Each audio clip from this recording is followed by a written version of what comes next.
신앙생활을 하다 보면 속도보다 방향이 중요하다는 것을 참 많이 실감하게 됩니다. 그러나 요즘 세상은 속도에서 밀리면 살아남기 힘든 세상입니다. 다들 어디로 그렇게 급히 가는지도 모른 채 속도를 내기에만 급급합니다. 오늘날 방향을 잘못 잡은 채 열심히 뛰어다니는 사람들이 너무 많이 있습니다. 예수님께서 유대인의 명절을 맞이하여서 예루살렘으로 올라가십니다. 예수님이 가신 곳은 예루살렘 성전 근처에 있는 베데스다 연못입니다. 베데스다 연못 주변에는 5개의 행각이 있었는데 그 행각 안에는 수많은 병자들이 진을 치고 있었습니다. 병자들이 연못 주변 행각에 모여서 간절히 기다린 것이 있습니다. 그것은 바로 연못의 물이 움직이기를 기다렸습니다. 왜 연못의 물이 움직이기를 기다렸는지 그 이유가 오늘 본문 5장 4절에 나와 있습니다. 5장 4절입니다.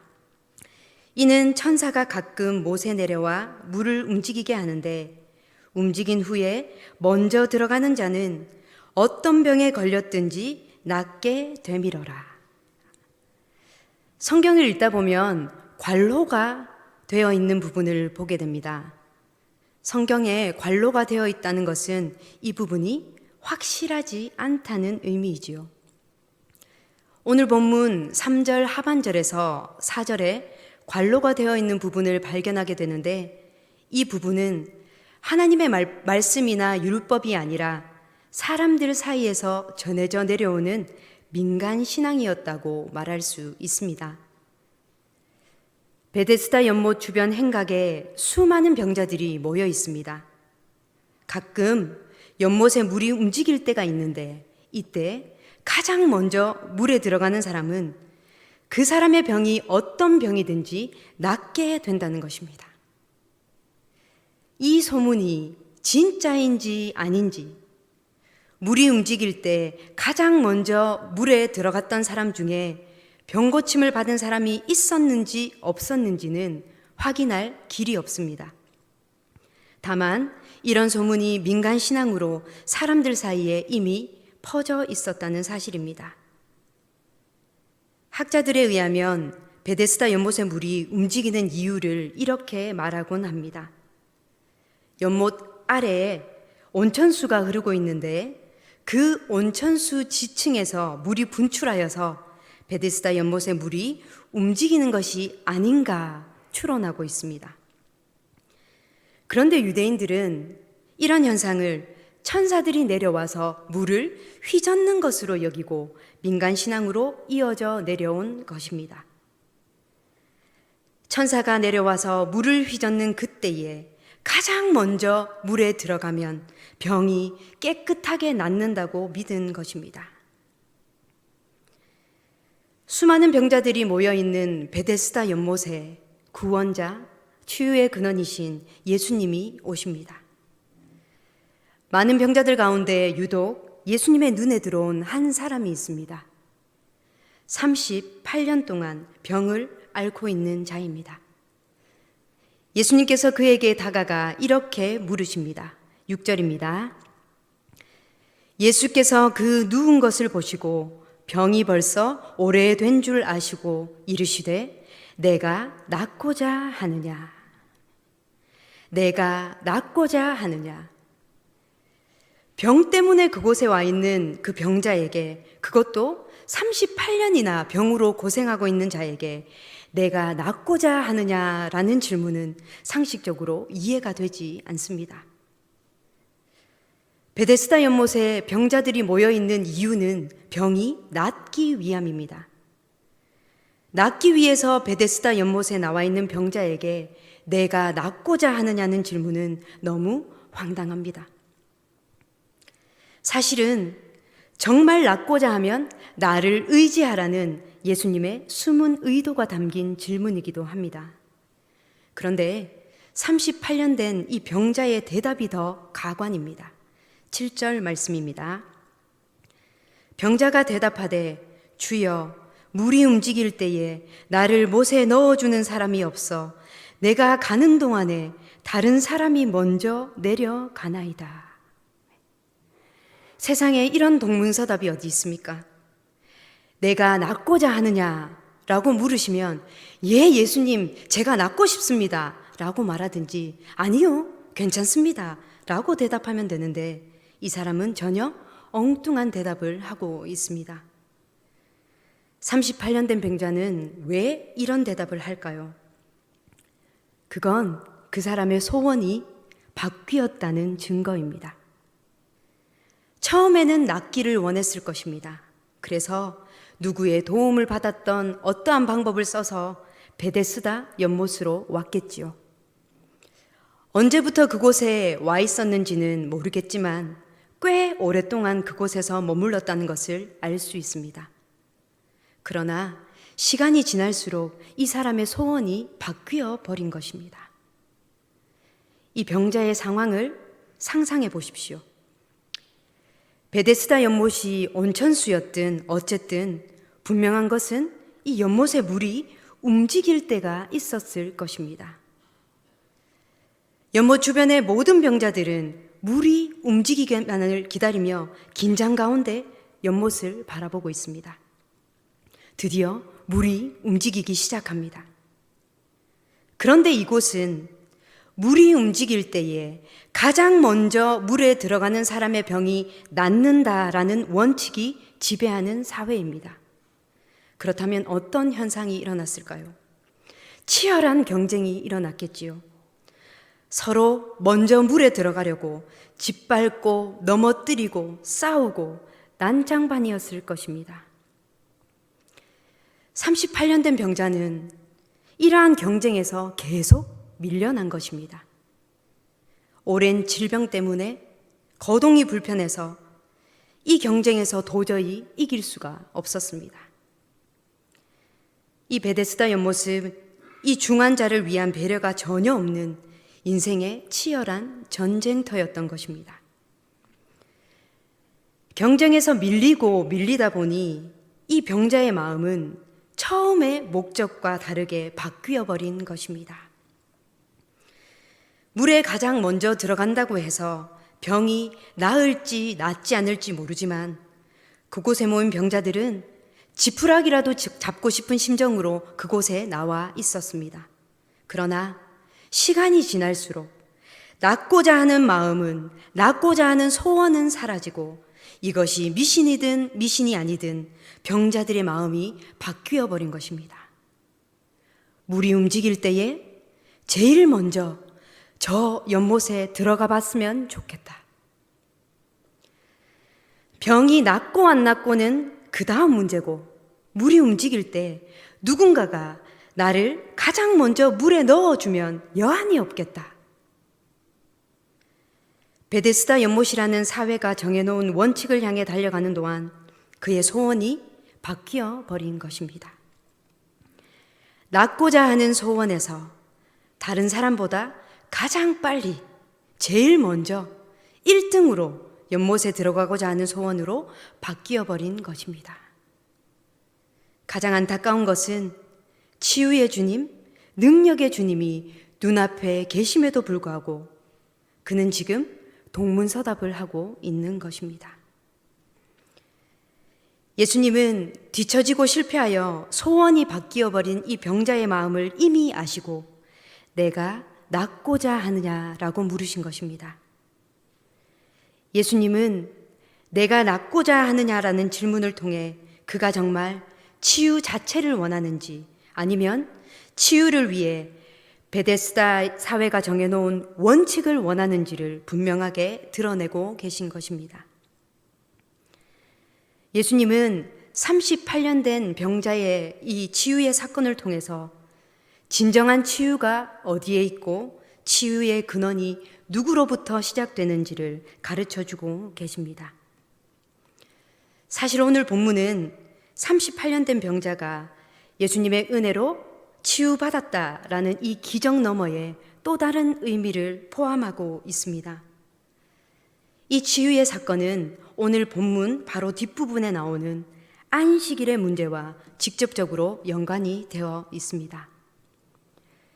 오늘 본문 바로 뒤에 예수님께서 안식일에 병자를 고쳤다는 이유로 유대인들이 시비를 거는 내용이 나옵니다. 다시 말하면 베데스다의 이 사건은 참된 안식의 문제와도 연관되어 있다는 의미입니다.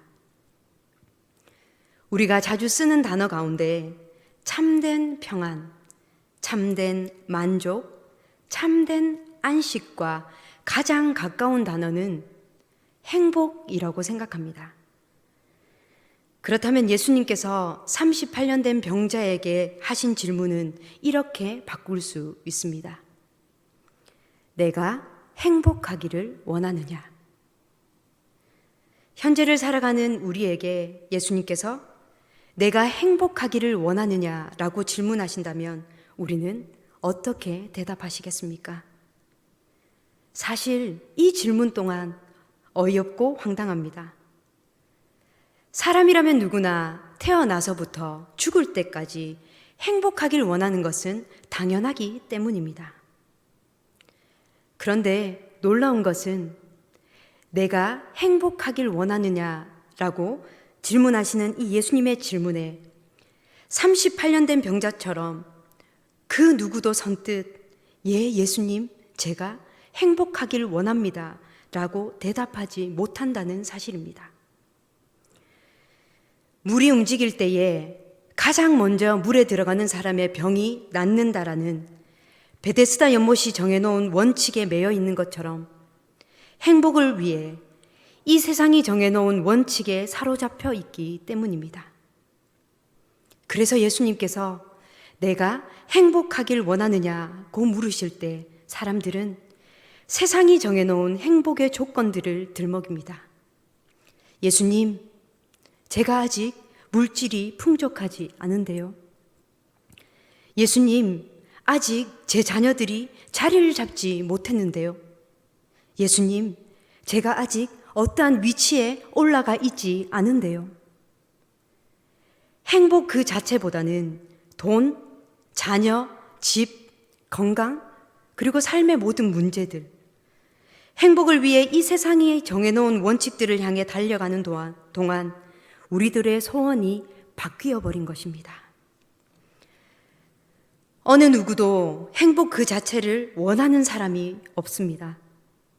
모두가 행복을 원한다고 하지만 행복 자체보다는 행복을 위해 이 세상이 만들어 놓은 조건과 원칙들을 충족시키기 위해 지금도 힘껏 달려가고 있다는 사실입니다. 세상은 행복이 없다고 말하지 않습니다. 오히려 행복을 위한 방법들을 정해놓습니다. 그리고 그 행복을 위해서 1등 하라고 합니다. 무조건 열심히 달리라고 합니다. 그러면 행복해질 수 있다고 유혹합니다. 그리고 지금도 수많은 사람들이 자기 힘으로 이 세상에서의 행복을 얻기 위해 열심히 달리고 있습니다. 지금보다 더 많이 소유하고 지금보다 더 높은 자리를 차지하면 거기에 행복이 있을 것이라고 생각하기 때문입니다.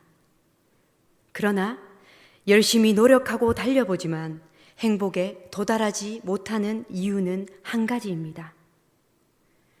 행복이 아닌 것에서 행복을 찾기 때문입니다.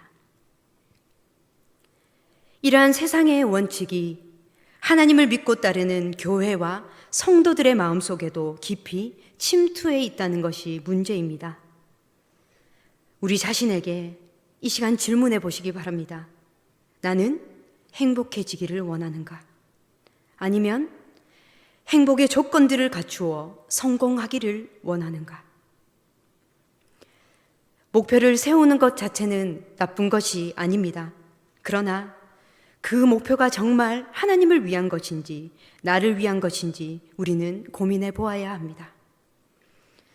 어떠한 경우라도 하나님이 수단이 되어서는 안 됩니다.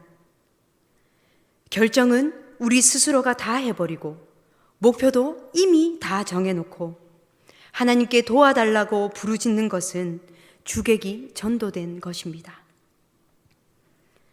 우리가 하나님의 자녀임에도 불구하고 세상이 정해놓은 원칙을 내 판단의 기준으로 잡고는 집은 이 정도는 되어야지, 차는 이 정도는 되어야지, 이러한 목표를 세워놓고 열심히 달려가는 가운데 하나님은 목적이 아닌 수단이 되어버리고 마는 것입니다. 성경 어디를 찾아보아도 행복이 앞에 있다라고 말씀하지 않으십니다. 참된 행복은 우리가 노력해서 얻을 수 있는 목표가 아니라고 합니다. 무엇을 이룬 다음에 행복하고 무엇을 얻은 후에 만족하는 것이 아니라는 것입니다. 행복은 우리 삶의 출발점입니다. 행복은 출발점에서 이미 우리 마음에 갖추어야 할 장비와 같은 것입니다. 이미 하나님께서 우리에게 주신 행복을 출발점으로 해서 살아가야 하는 것입니다. 행복은 앞에 있는 것이 아니라 위로부터 오는 것입니다. 참된 행복은 하나님께로부터 오는 것입니다. 시편 23편 1절에 다윗은 이렇게 고백합니다. 시편 23편 1절 말씀 우리 함께 읽기를 소망합니다. 시작. 여호와는 나의 목자시니 내게 부족함이 없으리로다. 아멘. 부족함이 없다는 말은 더 이상 바랄 것이 없다는 뜻입니다. 모든 것이 충분하다, 만족하다, 행복하다라는 뜻입니다.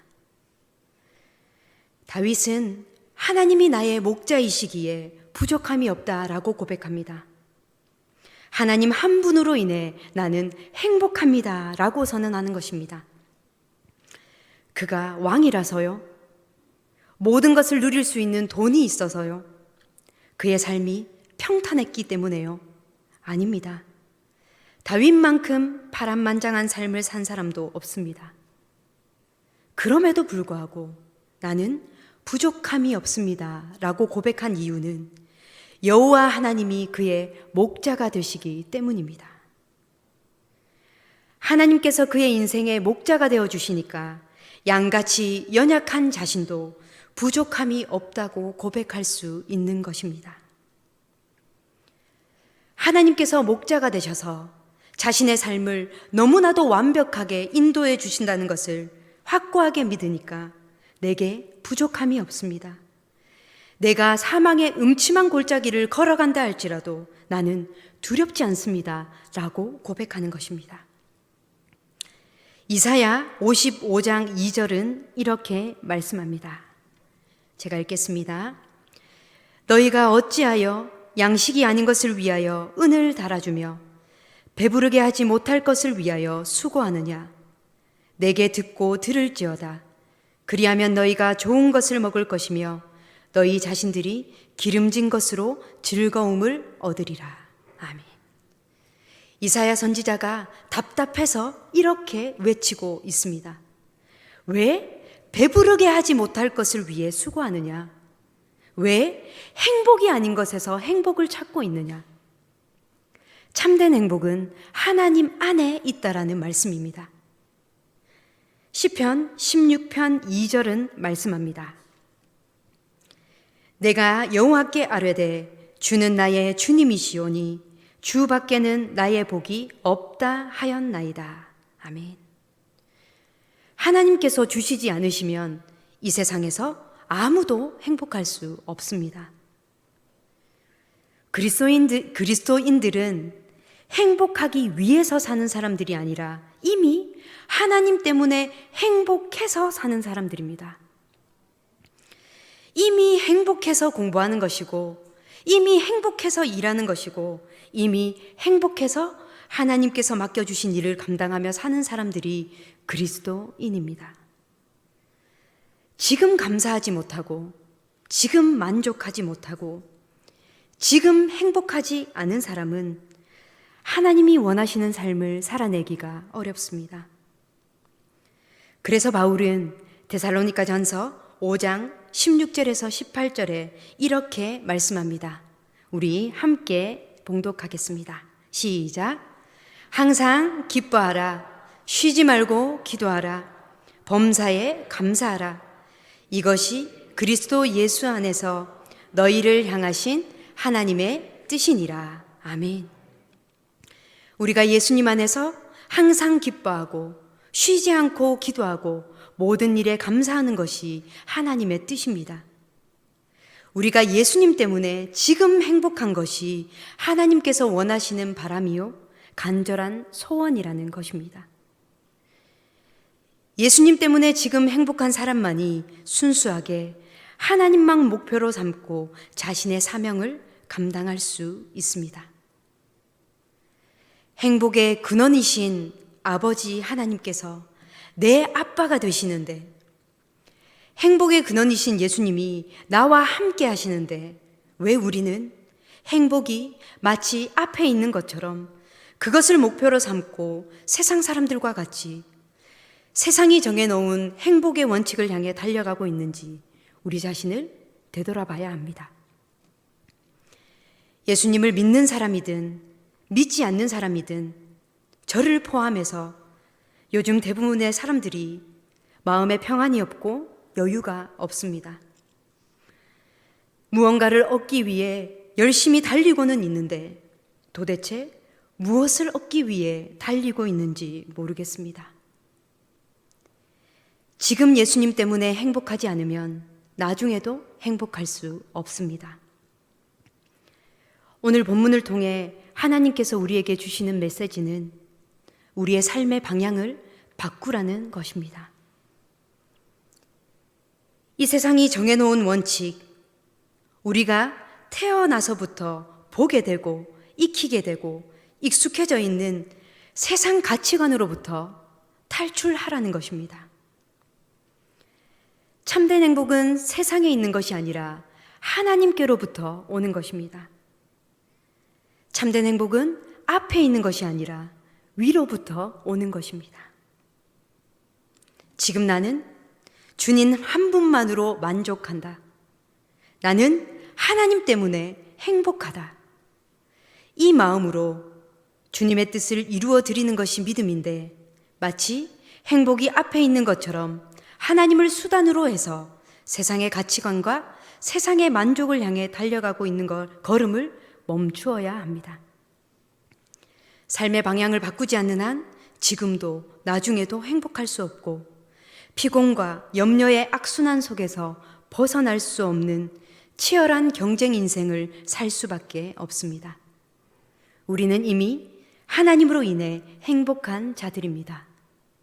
우리는 이미 예수님을 통한 구원의 은혜를 얻은 행복한 자들입니다. 12월을 시작하며 이 땅에 구원자로 오신 예수님, 다시 오실 예수님을 기다리는 대림절기를 보내며 우리 안에 세상의 가치관과 세상이 말하는 행복의 조건들로 인해 바뀌어버린 소원들이 있다면 하나님으로 다시 방향을 돌리시기를 소망합니다. 38년 된 병자를 향해 내 자리를 들고 걸어가라 말씀하셨습니다. 내 자리를 들고 걸어가라 하시는 이 예수님의 말씀 앞에 세상으로부터의 자리를 들고 걸어가는 우리 모두의 삶이 되기를 간절히 소망합니다. 하나님으로 인해 이미 행복한 우리가 하나님께 쓰임받고 이 모든 것을 더하시는 하나님의 복을 누리며 사는 성도님들의 삶이 되시기를 간절히 소망합니다. 기도드리겠습니다. 사랑의 아버지 하나님, 하나님 안에 참된 행복이 있고 참된 기쁨이 있음을 압니다. 그러나 우리도 모르는 사이에 세상이 정해놓은 원칙과 행복의 조건에 사로잡혀 참 피곤하고 고단한 삶을 살 때가 많이 있습니다. 우리를 이 세상의 가치관으로부터 벗어나 하나님께로 방향을 돌리게 도와주옵소서. 더 이상 우리 자신이 주체가 되어 세상에서 보는 대로, 세상에서 들리는 대로 사는 것이 아니라 하나님의 말씀을 붙들고 예수님과 동행하며 살아가는 행복한 자들이 되게 인도하여 주옵소서. 예수님의 이름으로 기도드립니다. 아멘.